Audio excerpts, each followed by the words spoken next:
Meu nome é Hugo Carmagnani Matias, tenho 27 anos, sou de Londrina, estado do Paraná. Trabalho como assessor da Promotoria da Infância e Juventude. Bom, eu estudava para a carreira de promotor de justiça, porém, tendo em vista a pandemia, não estavam acontecendo as provas e por isso eu acabei optando por fazer a prova da Polícia Federal, que também era um cargo que me interessava. E nesse meio tempo fui me preparando, desde janeiro, que fui fazendo uma preparação específica para a Polícia Federal e estive fazendo vários simulados do Estratégia Concursos que eram disponibilizados pela internet. Também assisti às correções pelo YouTube. Costumo dizer que eu sabia que queria o cargo de promotor.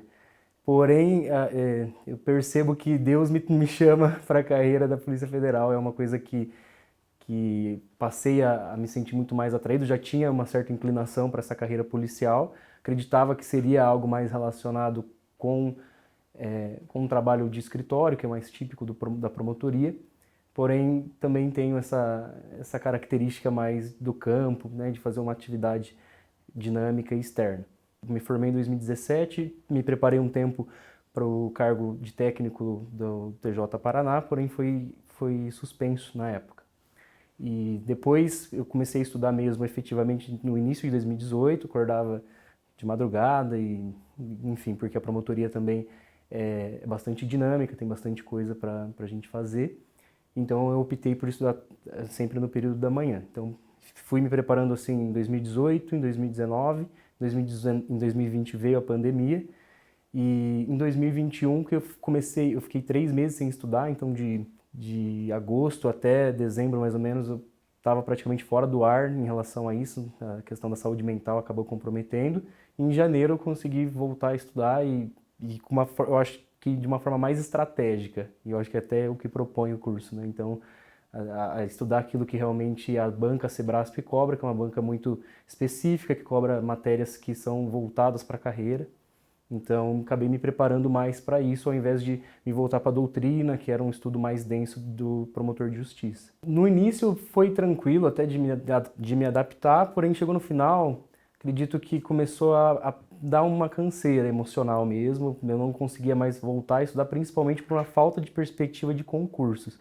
Então a gente acaba trabalhando com cronogramas, e em 2019 eu fui aprovado na primeira etapa do Ministério Público de Santa Catarina, acabei reprovando na segunda fase, e depois disso eu comecei a voltar para os estudos regulares, para promotor, porém com a pandemia, agora que começaram a sair as provas. A insegurança do concurseiro, ela é típica, então a gente tem muito a síndrome do impostor, de acreditar que a gente não é capaz e tudo.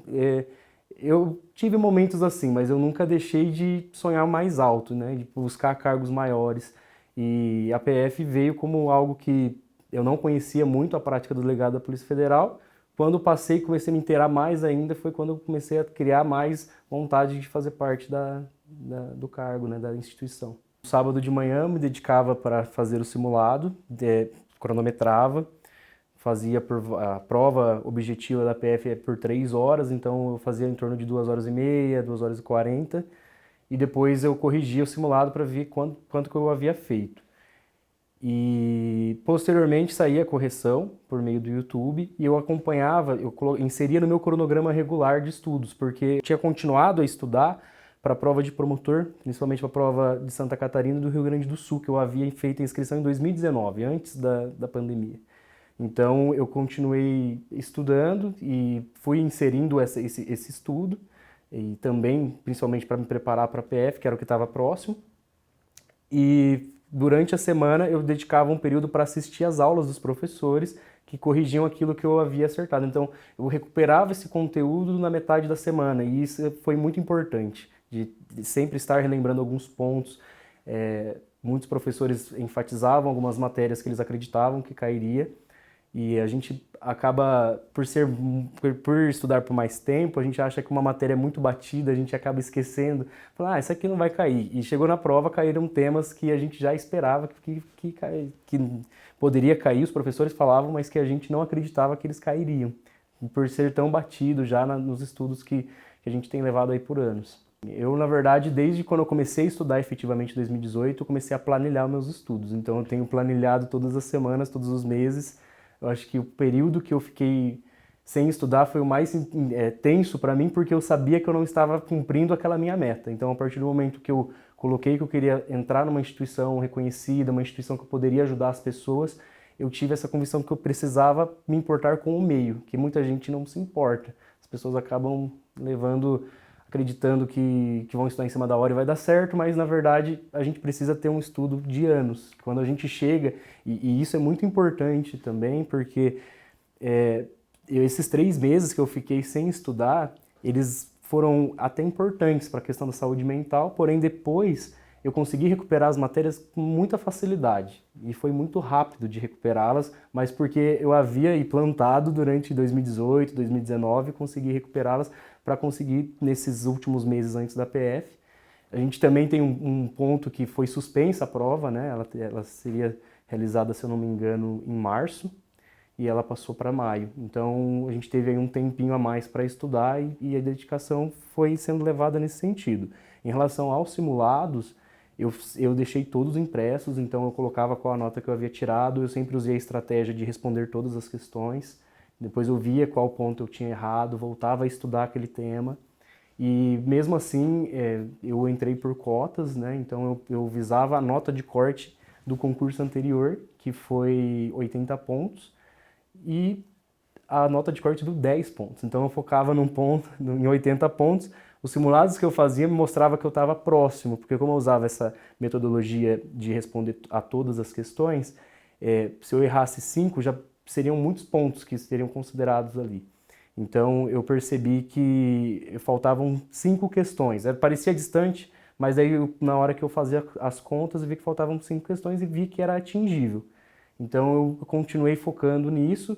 Teve alguns simulados que eu cheguei a fazer a nota de corte da anterior, que seria 80, e eu acabei sendo agraciado por uma bênção aí de ter feito 94, que foi até a nota de corte da ampla concorrência. Então das 5 anuladas, aproveitei 4. Então foram coisas que, infelizmente, a gente tem um limbo, né? Um momento que o pessoal chama de sorte, que tem muitas pessoas que, inclusive, eu conversei com elas assim por achar que não foi justo para a pessoa ter ficado por uma questão, por questão de décimos. Então eu nessa parte, digamos assim, foi como se fosse um salto de vara. Então essa parte assim, que eu estava quase derrubando o bastão, foi Deus que deu um empurrão para conseguir ser aprovado. Eu fiquei muito vislumbrado assim pelas coisas que os professores diziam que cairia. Eu até falei que eu gostaria de conversar com a professora de Constitucional, porque foi muito especial mesmo ter visto que coisas que ela disse que caíram de fato e que foi crucial para a aprovação. Essa parte de focar mais nas últimas semanas, ela foi crucial para a minha aprovação. Se eu não tivesse feito esse simulado, se eu não tivesse visto esses vídeos, eu acredito que eu não conseguiria. Por isso que até para vir aqui eu falava para a Andressa, falei, Andressa, eu não fui aluno de vocês, mas vir até o Estratégia é uma questão de justiça, porque eu tenho muitas pessoas para agradecer por isso, né? E essa oportunidade, inclusive, do material gratuito, ela oportuniza que muitas pessoas sem condições financeiras consigam estudar, consigam se adaptar. Eu percebi que principalmente em carreiras policiais, é possível a gente encontrar muito material de forma gratuita. E desses cursinhos que depois a pessoa vai fazendo, ela vai se habituando, pode gostar de uma matéria e seguir, enfim, acabar sendo aluno. Eu acabei não optando, porque eu sempre levei uma linha de estudar sozinho, né, sem o cronograma do cursinho, mas essa parte, o Estratégia esteve muito próximo, eu acho que até o nome da instituição mostra isso, né, que foi bem estratégico nos últimos meses para esse estudo. A aula no período da manhã com a fono, com a psicóloga, as orientações que elas passaram. Gostei muito da proximidade com os professores, a gente teve a oportunidade de almoçar com eles. Então acho que já quebrou um pouco do gelo, né, antes da gente se apresentar ali. Na hora eu fiquei muito nervoso, então deu um branco em relação a alguns temas. Consegui ter um bom desempenho, mas eu gostaria que fosse mais. Achei totalmente similar. Acredito que na prova oral vai ser até um pouco mais tranquilo, porque ali a gente teve câmera, né, a gente tinha mais pessoas. Então acho que o nervosismo acabou vindo por isso, mas sinto que mais próximo que isso da prova oral não tem. Então agora eu vou continuar só revisando alguns temas até outubro para conseguir atingir a nota na prova oral. Pessoal, resiliência. Resiliência, fé, o que é de vocês ninguém tira, continuem focando, sonhem alto, aquelas frases clichês que a gente pensa, né? Mire nas estrelas que no mínimo você vai estar na Lua. Essas coisas todas, elas são cruciais para manter a gente no foco, manter a gente naquilo que a gente acredita e tenho certeza que na hora certa vai acontecer. Então, eu falo isso não só pela minha experiência, mas também com a experiência que eu tenho tido com o pessoal que foi aprovado, que as pessoas se sentem assim, umas acham que caíram de paraquedas, as outras acham, como eu, entendem que foi algo divino, mas infelizmente esse ponto de sorte, esse ponto que não depende da gente, ele é muito importante. Então acreditem em vocês, continuem estudando, que só não passa quem desiste, né? Olha, eu diria que os professores estão muito bem preparados, os professores indicam questões que de fato caem no concurso. Eu falo isso enquanto uma pessoa que não foi aluna do Estratégia, mas que pôde aproveitar um material que foi disponibilizado por eles. Continuem com essa firmeza, com esse carisma que a instituição representa e que com certeza vocês ajudam muitas pessoas a realizarem os sonhos delas, assim como fizeram comigo.